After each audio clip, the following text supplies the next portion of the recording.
জাতীয় ফল মেলায় বহু প্রজাতির ফল মুহূর্তেই লুট।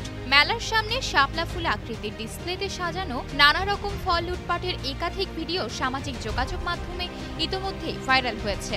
মূলত ১৯ থেকে ২১ জুন পর্যন্ত ৩ দিন ব্যাপী রাজধানীর ফার্মগেটের কৃষিবিদ ইনস্টিটিউটের সামনে খোলা মাঠে ফল মেলার আয়োজন করে কৃষি মন্ত্রণালয়।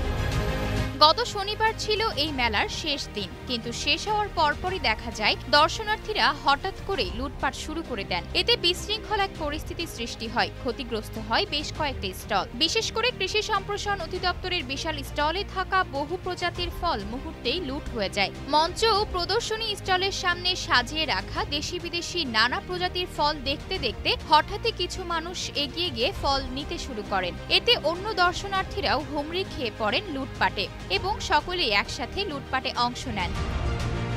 ফেসবুকে ছড়িয়ে পড়া ভিডিও নিয়ে নেটিজেনদের মাঝেও চলছে নানা আলোচনা সমালোচনা। সংশ্লিষ্টরা জানান, মেলা আয়োজনের মূল উদ্দেশ্যই ছিল দেশি ফলকে তুলে ধরা, জনগণের মাঝে সচেতনতা বাড়ানো এবং ফল চাষে আগ্রহী করা। তবে ফল লুটের ঘটনায় এখন পর্যন্ত কৃষি মন্ত্রণালয় থেকে আনুষ্ঠানিক কোনো বিবৃতি পাওয়া যায়নি।